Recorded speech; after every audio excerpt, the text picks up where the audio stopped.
Hello and welcome to week 5 of Core 52. My name is Matt and I'm the college pastor here at Aldersgate. I'm joined this week by Jason, the all things media, all things worship, everything production pastor. Sure. What do you want to call it? Sure, yeah, it all falls. It all works. Yeah. So we're here this week talking about holiness. We have read the essay. We're moving into the core memory verse. We're right in the middle of the week. So what do you want to talk about? Well, I mean, let's start with holiness. The interesting thing about holiness to me is that I think a lot of people have different ideas of what holiness is. Sure. And what it looks like, how it's supposed to be lived out or not lived out, or whatever the case may be. So really, I just want to ask you a couple of things. So what's your view on holiness? When I say the word holiness, like, let's go back before you read the essay. Okay. What did you think holiness looked like? To me, holiness was always this like unachievable thing. It was like this thing that sort of like, I guess, in the Buddhist practice, like this achievement of nirvana. Like I thought holiness was this thing to be met or to be achieved or to be aimed for or strived for, which I don't think now after reading the essay is that far off base, but I do think that I thought about it more of sort of like a banner or a medal of honor or something that you would receive after you had achieved this like X amount of things in your walk or in your faith. Yeah, I would see it as, to me, it's almost like climbing a mountain. Like, I know that there are people that have climbed Mount Everest. Right. I have this belief in myself that if I decided I wanted to climb Mount Everest, I could do it. It would take a lot of training, a lot of work, a lot of money. Sure. But I think I could do it. I could at least try and be pretty good at it. Okay. But it's probably something I would never be able to do. Right.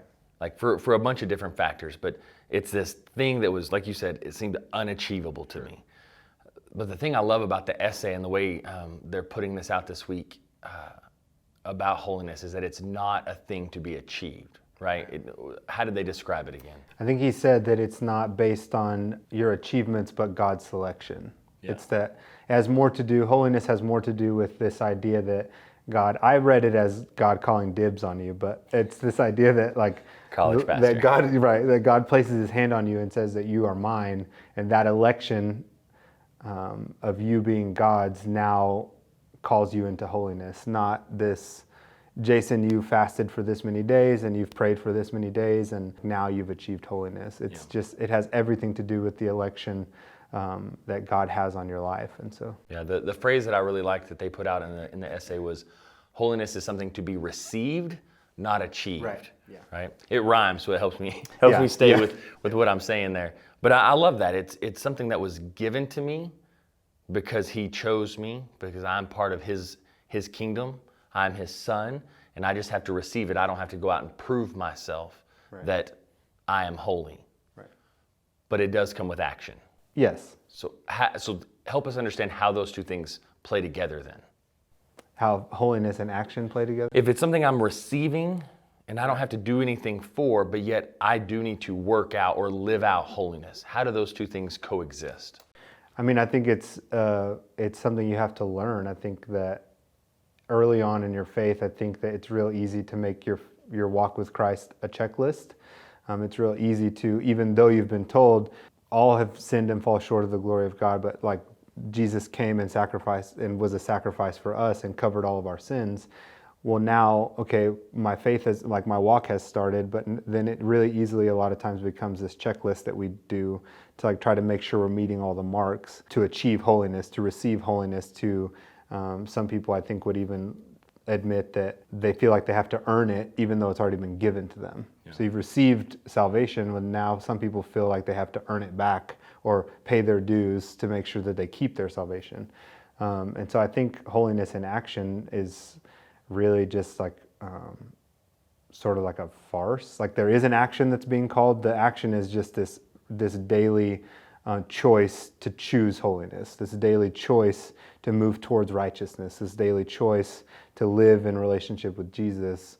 Rather, like that's to me is the action that I get out of that, not making sure that I read my Bible and pray this many hours or do this many nice things for people. Yeah. While those are things that are fruits of your relationship with God, I think that the main action, the choice that you make daily in holiness is the pursuit of that holiness, the choice to move towards further into relationship with Jesus. Yeah, and I would agree with that. I would say that the root of that action, though, is all out of affection. And he talks about that a little bit in the essay that I think he compares it to a young man falling in love, right? Yeah. He talked about when he was single, he played video games all the time, and he was a normal, lazy college kid, Hey, right? all right. But we were all there.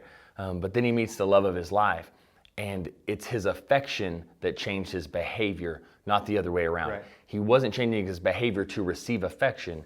He already had affection for his love, Right. and thus it changed the way that. So instead of ramen noodle on the couch every night, it became romantic dinners with candlelights. Right. He was going out of his way to pursue something because he already had affection for it, which I found was an incredible analogy, a really good picture for me to understand holiness just a little bit better. Yeah. So, what are some things he uses an analogy in the essay about a toothbrush, right? How ordinary objects become sacred because of their purpose, not of what they are. Like what he said, once you use a toothbrush, once you put that toothbrush in your mouth, you have ordained it, so to speak, to be a toothbrush. Because you could use that brush to, clean your toilet. Clean your grout. Clean your grout. You use your toothbrush to clean grout? I mean, I've seen it done Do you use before. other people's Forrest toothbrush? Gump, they did it in Forrest Gump. It's true. That's true. That's the picture I have in my head, him and Bubba on the floor scrubbing. And then they start talking about shrimp. That's right. And then it goes on for 7 scenes. But once you put that toothbrush in your mouth, you've designated it as a toothbrush. It's not a cleaning brush except for your teeth. Even more than that, I think he said you designate it that it's your toothbrush. Yes. That it's serving your purpose, which was, because he said that the toothbrush, which I was kind of confused, because I could only think of cleaning references, but he was like, you could use a toothbrush for a multitude of things. And I was like, that's interesting, because I don't... To brush your hair, what your are the eyebrows, other maybe? things that you could use a toothbrush for, except for brushing your teeth? But yeah, I think what was important in the essay, I didn't mean to cut you off, but I think what was important in the essay is that he said that it serves, once you put it into your mouth to brush your teeth, it serves your purpose. And now the purpose of that toothbrush, which at first was ordinary, is now holy, is now sanctified, I think he said sanctioned for a purpose. Yeah, it's now it's a sacred object. Yeah, it's a sacred object used for one purpose, your purpose. Yeah. And so for us, the way that applies, I think, is that once we accept the fact that the Lord has touched us and made us holy, now we have become ordained. Now we have become sacred. And now we have not the duty, but we have that affection because He has chosen us to follow Him. It's our honor to follow Him in everything that we do and to behave the way He asks us to behave. Before you became a pastor, how long have you been a pastor with us? Almost 2 years now. How long have you actually been okay with calling yourself a pastor? Like 30 days, I think. Yeah. Maybe the last 6 hours. Something like that. So it takes a while because I think before you become a pastor, were there anything that you thought a pastor could do that you couldn't? Like they had better communication or that they had whatever? Yeah, I mean, so I was raised in the Catholic Church, and in the Catholic Church, the church hierarchy is that there is obviously the Pope, the cardinals, the bishops. There's this huge line of people. Well, then there's priests who run the local church. Well, in the local church, the priest is sort of like the wisest man in the room, or the person who has the most knowledge about Jesus or God.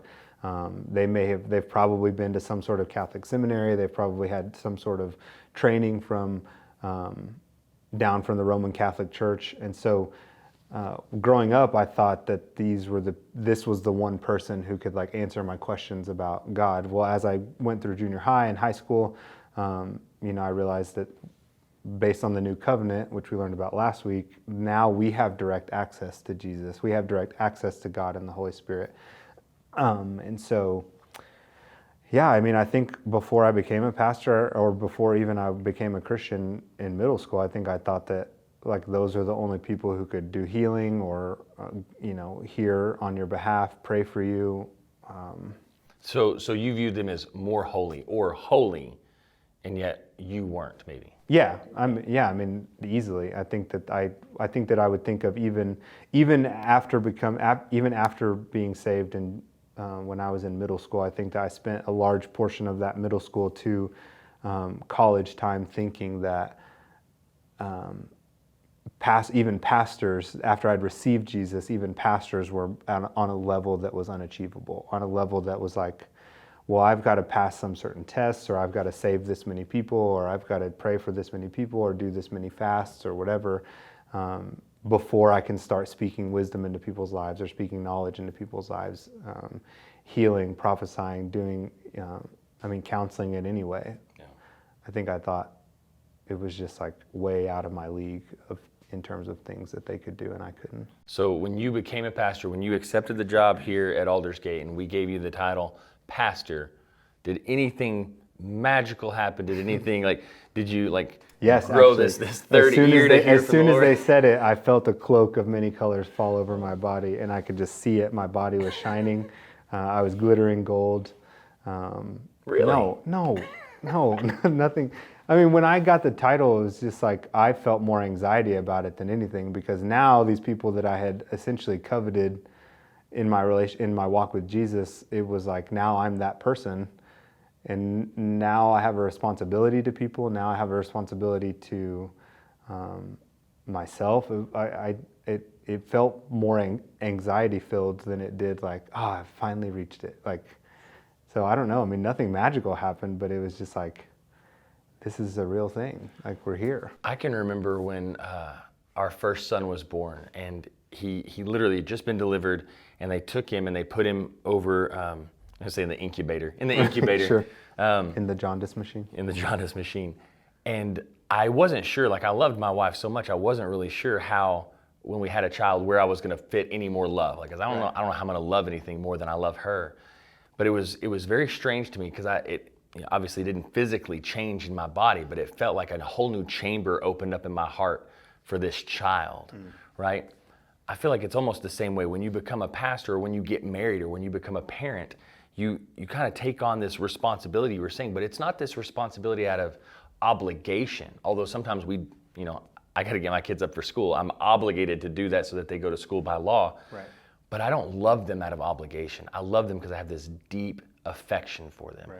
And so then again, my behavior changes, the way I carry myself, the things that I say or don't say in front of my kids, or certain shows that I watch or don't watch, change because of my affection for my children. Right. And I think it's the same way in holiness. Once I accept that holiness, that He has proclaimed me His, then it's not an obligation anymore. When I became a pastor, it was, I serve out of a love for the people that I serve, not because I have this title and I have to act a certain way. It's because I love people on a different level now. Right.